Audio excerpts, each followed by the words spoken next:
அன்பு உள்ளங்களுக்கு வணக்கம். இன்னைக்கு சுகந்தி சமையலில் ஊளி மீன் குழம்பு வைக்கலாமா? அதுக்கு தேவையான பொருட்கள் என்னென்னலாம் பார்க்கலாம். ஊளி மீன் இன்னைக்கு வச்சுருக்காங்க, 3/4 கிலோ வாங்கியிருக்காங்க. 14 துண்டும் ஒரு தலையும் இருக்குது பார்த்துக்கிடுங்க. அதுக்கு என்னென்ன பொருட்கள்லாம் வேணும்னு பார்க்கலாமா? பொருட்கள் பார்த்தீங்கன்னா வெந்தயம், கடுகு, மஞ்சள் தூள், வெந்தயத்தூள் வறுத்து பவுடர் பண்ணி வச்சுருக்கேன் பார்த்துக்கிடுங்க, மிளகுத்தூள், வத்தல் பொடி, உப்பு, புளி ஊற வச்சுருக்கேன். இது வந்து குடம்புளின்னு சொல்லுவாங்க. ஒரு 5 துண்டு எடுத்து வெந்நீரில் ஊற வச்சுருக்கேன். மல்லிப்பொடி, தாளிக்கிறதுக்கு எண்ணெய். இதில் ஹைலைட்டே பார்த்தீங்கன்னா இஞ்சி பூண்டை வந்து அதிகமாக சேர்த்துப்பேன். இஞ்சி பூண்டை வந்து தட்டி வச்சுருக்கேன், நல்லா உரித்து தட்டி வச்சுருக்கேன். இப்போ எப்படி செய்யலான்னு பார்க்கலாமா?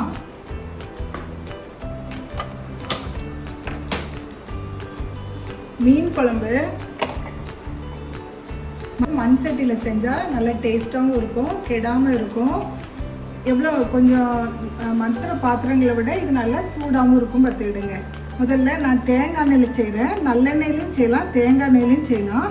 எண்ணெய் கொஞ்சம் அதிகமாக சேர்த்துக்கிடுங்க. எண்ணெய் அதிகமாக சேர்த்தா இது கொஞ்சம் நல்லா டேஸ்ட்டாகவும் இருக்கும். தேங்காய் எண்ணெய் சேர்த்துருக்கேன். மண்சட்டி நல்லா சூடானதுக்கப்புறம் எண்ணெய் விடணும். எண்ணெய் விட்டதுக்கப்புறம் கொஞ்சமாக வெந்தயம் தாளிக்கிறதுக்கு, கடுகு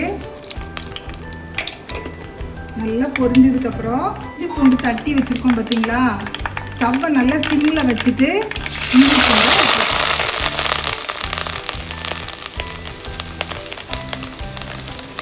ஒரு வதக்கி விட்டால் போதும். அந்த சூட்லேயே அது நல்லா வெந்துடும். வெந்த உடனே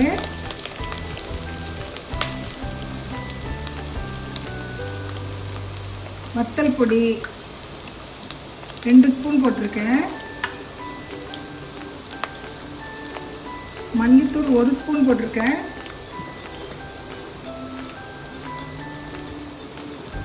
வெந்தயத்தூள் கொஞ்சமாக 1/4 ஸ்பூன் போட்டிருக்கேன்.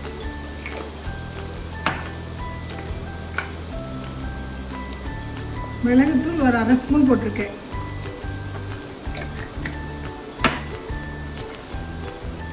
மஞ்சள் தூள் ஒரு 1/2 ஸ்பூன் போட்டிருக்கேன். பார்த்தீங்கன்னா நல்லா வதக்கி விடணும். அந்த எண்ணெயிலேயே நல்லா வதங்கணும்.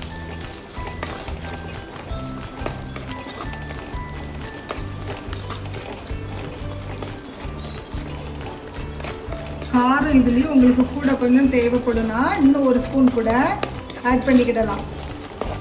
ஆனால் மிளகுத்தூள் இஞ்சி பூண்டுலாம் சேர்த்துருக்கிறதுனால காரம் நல்லா தூக்கலாக தான் இருக்கும். இதில் வந்து நம்ம தேங்காய் அரைக்க மாட்டோம், அதனால காரம் தூக்கலாக வச்சாலும் இது ஒரு டேஸ்ட்டில் இருக்கணும்.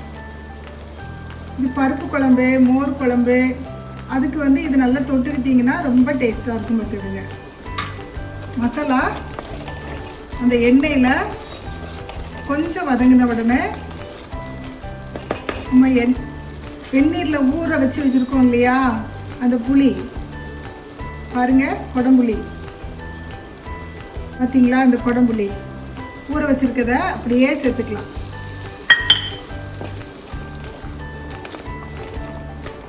மீன் மூழ்கிற அளவுக்கு நம்ம தண்ணி சேர்த்துக்கலாம்.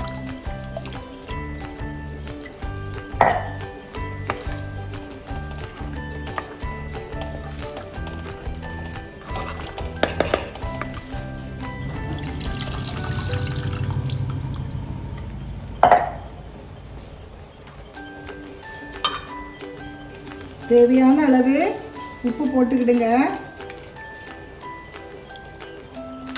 நம்ம மசாலா எல்லாம் கொதிச்சு வந்ததுக்கப்புறம் திரும்ப ஒரு நேரம் உப்பு பார்த்துட்டு மீன் போடலாம். நல்லா கொதிக்கட்டும். நல்லா ஃபுல் ஸ்பீடில் வச்சுட்டு கொதிக்க விட்டுருங்க. 5 நிமிஷம் ஆயிடுச்சு. நல்லா கொதிச்சு எண்ணெய் பிரிஞ்சு வந்திருக்கு பார்த்தீங்களா. 5 நிமிஷம் நல்லா ஃபுல் ஸ்பீடில் கொதிக்க விட்டுருக்கேன். இனி சிம்மில் வச்சு மீன் வந்து சேர்க்கலாம். இந்த டைமில் உப்பு பார்த்துக்கிடுங்க. உப்பு தேவைன்னா போட்டுக்கிடுங்க.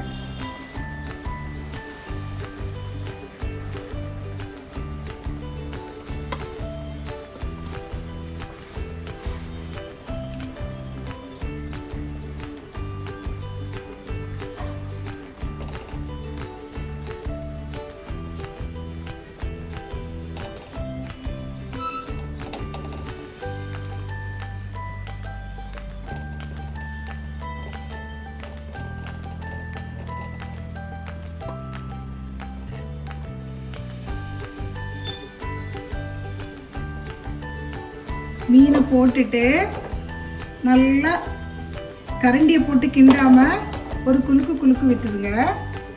திரும்ப மூடி வச்சு ஃபுல் ஸ்பீடில் தான் வச்சுருக்கேன். திரும்பியும் ஒரு 3 நிமிஷம் நல்லா கொதிக்கட்டும். அவள் ஃப்ரெண்ட்ஸ் இது தின்னதில்லை, இல்லை அதனால சொல்லு. அவள் பிள்ளைகளுக்கு எவ்வளோ சந்தோஷம். 5 நிமிஷம் ஆயிட்டு நம்ம திரும்பவுமா ஒரு ட்ரிப் என்ன செய்யலாம்,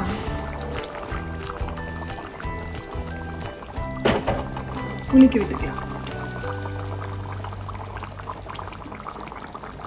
இனி சிம்மில் ஒரு 10 நிமிஷம் கிடைக்கட்டும். பாருங்க, மீன் குழம்பு ரெடி ஆயிடுச்சு.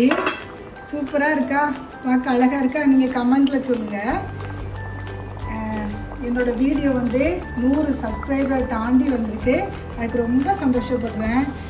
பைபிள் ஒரு வசனம் சொல்கிறது, ஆதியாகமம் 12:2, நான் நீ பெரிய ஜாதியாக்கி உன்னை ஆசீர்வதித்து பேரை பெருமைப்படுத்துவேன், நீ ஆசீர்வாதமாக இருப்பான்னு சொல்லி அந்த வசனம் நான் டெய்லி அறிக்கை பண்ணி பார்த்துடுங்க. இந்த யூடியூப் ஆரம்பிக்கிறதுக்கு அந்த ஆசைப்பட்ட கர்த்தர் இன்னும் 100 தாண்டலையே அப்படின்னு சொல்லி எனக்கு கொஞ்சம் கஷ்டமாக தான் இருந்துச்சு. 100ங்கிறது ஒரு பெரிய விஷயம் எனக்கு. ஆனால் ஆண்டு கிருபையாக 100 தாண்டிட்டேன் பார்த்துடுங்க. நிறைய லைக்ஸு, நிறைய ஷேர் பண்ணவங்க எல்லாத்துக்கும், என் சொந்த பந்தங்கள், சகோதர சகோதரிகள், எனக்கு அறிமுகமானவங்க, என் பிள்ளைங்களுக்கு அறிமுகமானவங்க எல்லோரும் என்னை சப்போர்ட் பண்ணியிருக்கீங்க. ரொம்ப நன்றி சொல்கிறேன்.